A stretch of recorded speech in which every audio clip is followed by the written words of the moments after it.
Déjeme agradecerle la generosa paciencia al doctor Isaac de Paz González, que ya está listo para hablar sin censura. El doctor es jurista y constitucionalista y sobre todo miembro de esta familia sin censura. Isaac, te saludo con mucho gusto, doctor. Un abrazo a la distancia. Buen día, Vicente, buen día. Oye, doctor, por no dejar, ¿quieres darnos tu opinión de todo esto que hemos estado analizando, desmenuzando, incluyendo las declaraciones del presidente Andrés Manuel López Obrador sobre Carmen Aristegui, Francisco Labastida y Porfirio Muñoz Ledo y estos señalamientos de que está coludido con el narcotráfico sin pruebas? Porque admite en la entrevista a Carmen Aristegui, Labastida no tiene pruebas y menos yo, pero hay indicios. Híjole, no sé si quieras darme tu opinión para empezar, doctor. Pues qué lamentable entrevista, además, es un mero señalamiento como cualquier señalamiento hueco, sin fundamento, sin ningún... Ahora resulta que hay indicios. Bueno, ¿cuáles indicios? Bueno, los indicios en materia de procesos legales son aquellas evidencias mínimas, aquellos documentos o aquellos testimonios que no necesariamente son una prueba plena, una evidencia plena, pero que algo, que son material relevante. Pero eso se dice en un juicio, no en el ámbito periodístico. Yo creo que en el ámbito periodístico las aportaciones deben ser claras, concretas, contundentes, de la supuesta relación que tendría el presidente con los grupos. Pero fíjate muy claramente, Vicente, cómo estos personajes del pasado, estos cartuchos quemados, como tipo Labastida, no tardan, dijo por ahí algún tuitero, no tardan en revivir a Roque Villanueva, a todos los de ultratumba, ¿no? No sé de dónde los van a sacar, porque técnicamente, el presidente no lo dijo, pero creo que sí, el licenciado Muñoz Ledo ya está en un periodo de demencia senil, desde hace mucho, no es de ahorita, yo creo que ya desde hace mucho. Es muy lamentable, es una etapa a la que uno no quisiera llegar, pero pues seguramente llegaremos a esa etapa. Y no solo es ridículo, es muy peligroso porque es un líder político y es una persona que tiene cierto peso en cuanto a mediáticamente hablando, porque obviamente moralidad política ya no la tiene, hace mucho que la perdió al ser miembro de un partido y juntarse con otros partidos. Incluso creo que se reunió recientemente con Alito Moreno, otro impresentable. Entonces, pues, dime quién te acusa y te diré cuál es tu calidad moral. Y yo creo que debemos dejar ese tema así de lado, ¿no? Como unas acusaciones pero bien estériles, muy lamentables, de personajes corruptos, por lo menos en el caso de Francisco Labastida Ochoa y el Pemex Gate. 1.500 millones se llevó ese señor a su campaña y ahora nos viene a decir que el presidente es corrupto. Vamos, yo creo que es muy lamentable. Y además, más tarde, aliado de Vicente Fox, ya durante el sexenio de Vicente Fox. Y además revela que Calderón es un buen hombre, dice ahí en la entrevista. Calderón lo considera un buen hombre. No, yo creo que ya de plano estos personajes sí que pues habría que ya darle su pensión para adultos mayores y ya que se retiren, que se tomen otra copa en el caso de Muñoz Ledo y que sigan de espectadores en la política nacional. Ese es mi comentario. Doctor Isaac de Paz González, también quiero escuchar tu opinión, tus comentarios sobre el caso de César Duarte. Hoy el presidente evitó pronunciarse sobre este caso porque Nancy Flores, periodista de la revista Contralínea, le hace referencia al caso de Tamaulipas. Hay varios estados ligados, incluso entre los gobernadores y gobernadoras señaladas en esta operación Zafiro que involucra a César Duarte, que ayer fue extraditado a México desde Estados Unidos, que se encuentra ya en el estado de Chihuahua. Está la priista o expriista, porque ya la expulsaron del partido, la exgobernadora de Sonora, Claudia Pavlovich. Allá se desviaron en sus tiempos por lo menos 140 millones de pesos. Yo no sé si te haga pensar este caso de César Duarte en la posibilidad de un maxi proceso, pero dame tu opinión acerca de esta extradición y ahora sí que hasta de los tiempos, ¿no? Vaya momento en el que se da la extradición de César Duarte y como lo decía ayer, nada más falta que digan en la oposición que la jueza a cargo del caso de César Duarte en Estados Unidos se puso de acuerdo con López Obrador para mandarlo de regreso en estos días a solo literalmente horas de la elección en 6 estados a gobernador o gobernadora, doctor. Mira, bueno, recordemos que ya había sido autorizada su extradición desde noviembre pasado, desde el 8 de noviembre, si no me equivoco, y ya simplemente estaba dando ahí patadas de ahogado César Duarte, promoviendo algunos recursos, y creo que en primer lugar, este caso demuestra la complejidad que es perseguir a este tipo de personajes, delincuentes transnacionales, protegidos desde luego por el anterior sexenio, apoyados, y demuestra esa complejidad, pero también demuestra el trabajo coordinado que bien formuló Javier Corral, su fiscalía en su momento, y luego la Secretaría de Relaciones Exteriores, que tiene mucho que ver aquí el trabajo de la Secretaría de Relaciones Exteriores, es decir, del presidente, del secretario Ebrard, para activar todos los canales legales en Estados Unidos o en cualquier país en donde se encuentre la persona. Eso tiene mucho que ver, es un factor que inclina favorablemente la balanza para lograr ya la extradición. Ahora vamos a ver, ahora en esta etapa vamos a ver, porque ya llegó al penal, al cerezo número 1 de Chihuahua, el cerezo Aquiles Cerdán, ya durmió cómodamente, espero que haya dormido cómodamente su primera noche en el cerezo, César Duarte, y ahora vamos a ver si efectivamente todo ese trabajo que presumió, y que sí hay que reconocerle a Javier Corral, vamos a ver si rinde frutos, porque hay mucha evidencia, como tú dices, de esa operación Zafiro, de esa millonada que Peña Nieto, Evide Garay, el presidente en aquel momento del PRI, Alejandro Gutiérrez, pues conflagraron para desviar ese dineral de las arcas públicas de Chihuahua y de otros estados. Entonces, es un momento políticamente muy crítico. Yo creo que es una mera casualidad, ni siquiera se puede pensar que es una coincidencia, es mera casualidad, porque ya no tenía otros recursos que hacer valer César Duarte. El último que hizo valer se lo negaron, así que ya no tenía nada que hacer. Y ahora vamos a ver si la Fiscalía de Maru Campos, la Fiscalía de Chihuahua, es capaz de vincularlo al proceso y de llevar toda esa evidencia para que se quede ahí guardado, pero sobre todo para que regresen el dinero, Vicente, porque no nos debe importar tanto que se queden ahí guardados o no, yo creo que nos debe importar que regresen todas esas cantidades brutales de dinero que desviaron a las campañas. Entonces, eso es lo importante y aquí empieza como otro round, pero luego, ya los abogados están diciendo que César Duarte está enfermo, o sea, llegan allá arriba, como decimos en la abogacía, y ya se enferman, ya les dio tos, ya les dio gripa, ya les duele el estómago, pero cuando andan allá afuera ya, por ejemplo, el Bester ya salió y ya anda así muy en las sociales, pero allá adentro se enferman, les duele el estómago, les duele la cabeza, el corazón, el alma, y pues es muy lamentable que eso sea una barrera a veces al impulso de la justicia, pero va a estar interesante como la Fiscalía de Chihuahua, por primera vez una fiscalía local puede juzgar a este tipo de personajes. Esperemos que también la FGR le finque sus responsabilidades, porque hay recursos federales ahí que fueron desviados y pues espero que ya esté la cama bien tendida para que le finquen otros procedimientos. Eso te diría de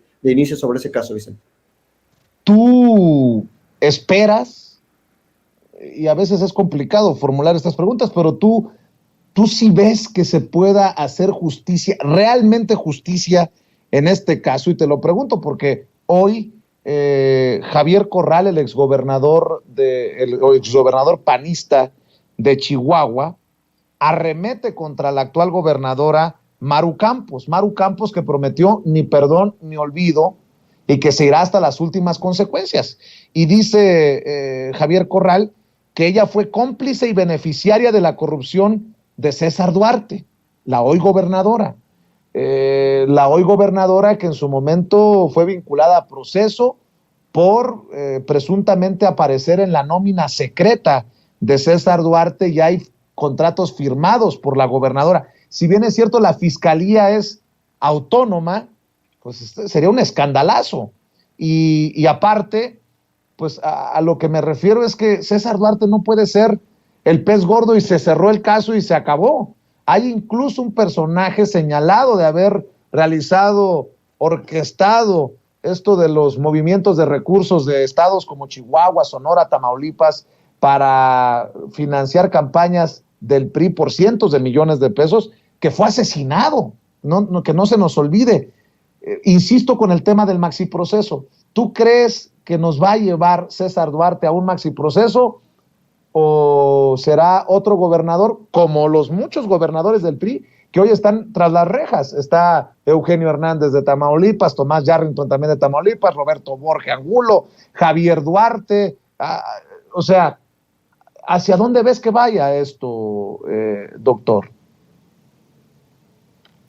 Pues mira, no creo por la propia naturaleza política o sea, el trasfondo del asunto, que llegue a un maxiproceso. Porque como tú dices, Maru Campos en su momento, había ahí sí evidencias, indicios, pruebas de que estuvo por lo menos vinculada en muchos aspectos a la corrupción de César Duarte.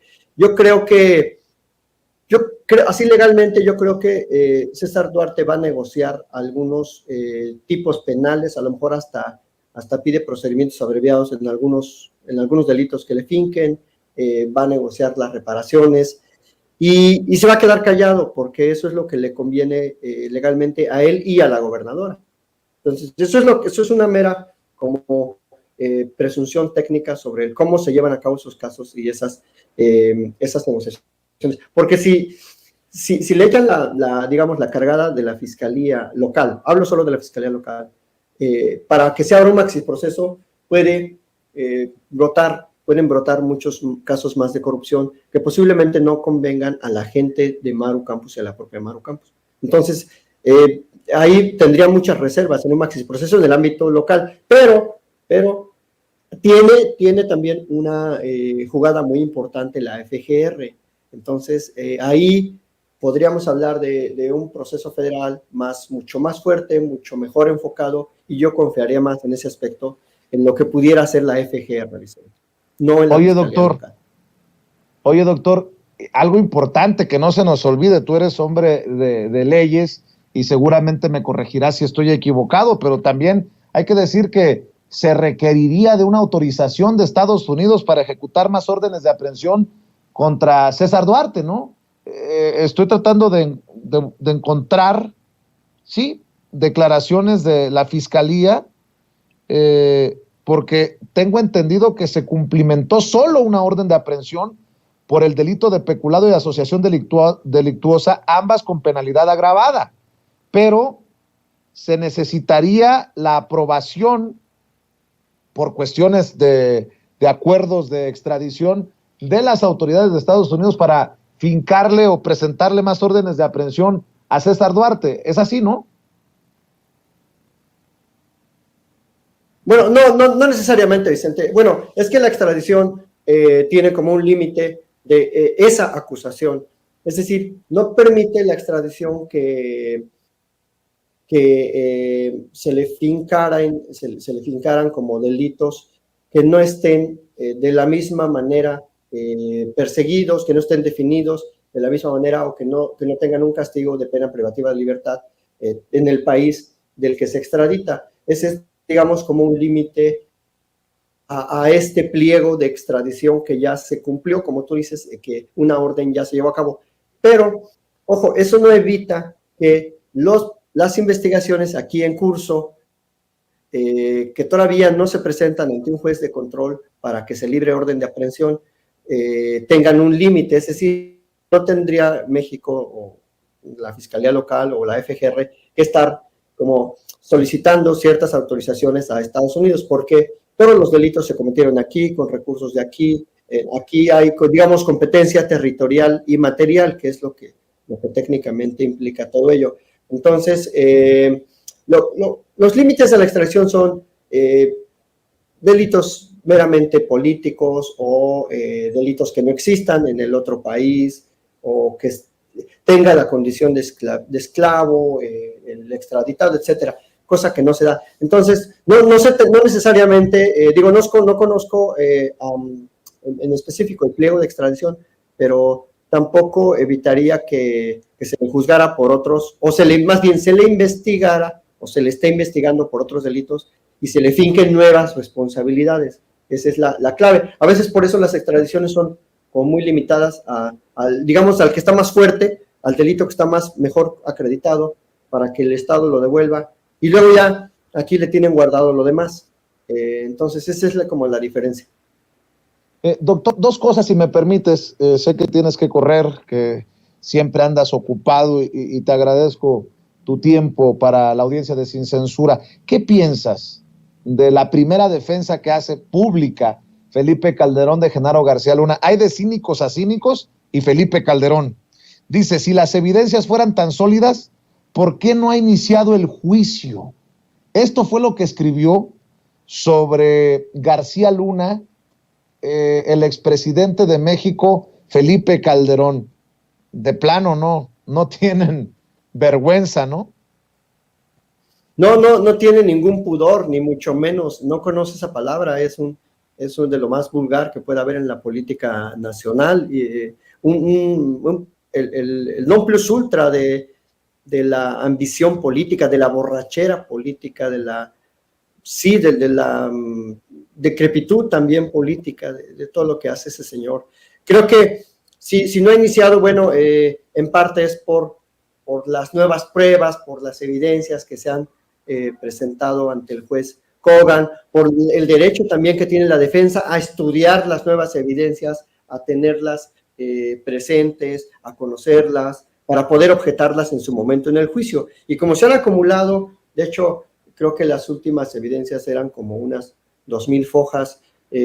Como eso se van acumulando, pues la defensa tiene derecho a conocerlas y por eso se va aplazando por el debido proceso. No es tanto porque no haya evidencia, al contrario, es porque hay muchas evidencias que se tienen que estudiar y se tienen que conocer oportunamente para que después no se alegue que, es que yo no sabía de esa prueba, es que yo no vi ese testigo, es que esa grabación yo no la conocía.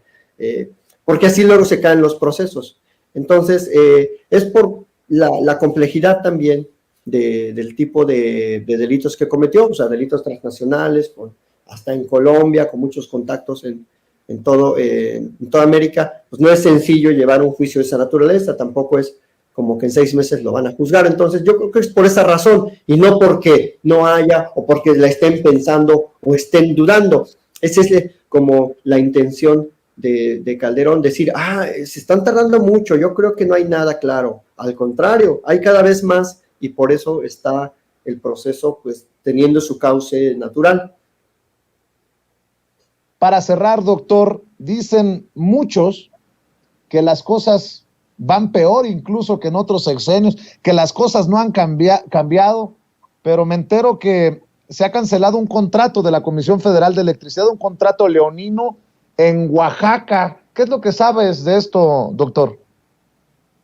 Sí, Vicente, fíjate cómo tiene mucho que ver lo que dijo el presidente hace rato de la subrogación, que es una figura por la cual el Estado cedió sus funciones a los entes privados, y todo tiene que ver, o sea, este tipo de contratos, en este caso un contrato eólico de motores de acero, motores muy contaminantes, que nada de verde tiene esa energía que producen, se le dio a Electricité de France este contrato hace muchos años, y Electricité de France tenía que cumplir con la terminación de los procesos para producir esta energía en el 2019 y no cumplió. Entonces quiso pedir como una prórroga y la Secretaría de Energía decidió cancelarlo.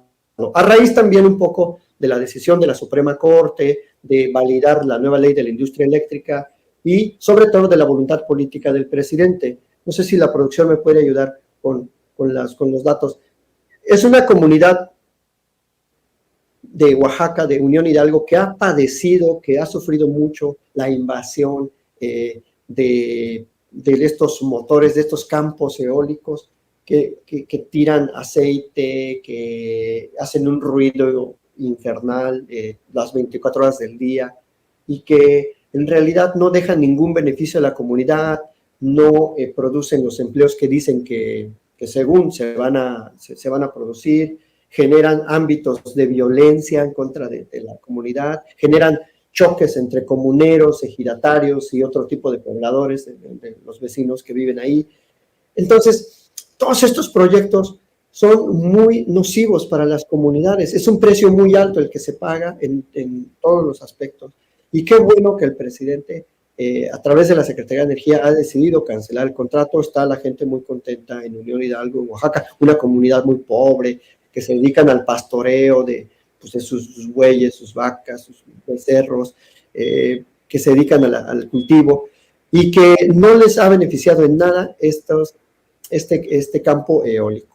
Entonces, es muy importante decir eso, Vicente, que por primera vez es un hecho histórico, inédito, por eso vale la pena que la audiencia conozca que nunca ningún gobierno se había atrevido a cancelar un contrato de esta naturaleza. Y pues es un logro de la comunidad y pues también del gobierno. Entonces sí han cambiado, por supuesto, volviendo a la pregunta inicial, sí ha cambiado el panorama en México, sí hay un control del Estado, el Estado está tratando de asegurar los bienes públicos, la salud del pueblo, la salud suprema de la colectividad, y creo que eso es un gran cambio. Y si me apuras, pues simplemente el peso se ha apreciado frente al dólar. O sea, hay como 20,000 cosas que decir para demostrar que sí, este país es diferente. Pero bueno, nunca vamos a convencer a aquellos que dicen que no, porque son los evasores de impuestos, son los corruptos, son la gente que vivía, que se beneficiaba del viejo régimen. Vicente. Pues, son los que han regresado a la escena política, a La Bastida, a Muñoz Ledo, en fin. Querido doctor Isaac de Paz González, agradeciéndote las deferencias siempre para la audiencia de Sin Censura, ¿por qué no cerramos pidiendo el apoyo de esta audiencia diferente e inteligente para que se sume, se suscriba a tu canal de YouTube, para que siga en redes sociales, doctor? Sí, Vicente, por favor, a toda la audiencia, gracias de antemano. A Twitter, @IsaacDePaz, Isaac con Z, Isaac de Paz en Twitter. Y en mi canal de YouTube, en Isaac de Paz González, tal como aparece en el cintillo, Isaac de Paz González en YouTube. Y bueno, estaremos pronto ahí retomando los análisis con tantos asuntos constitucionales, Vicente. Muchísimas gracias a ti, a la audiencia, a Ceci, a todo el equipo y pues a todos los colegas que siempre estamos aquí al pendiente.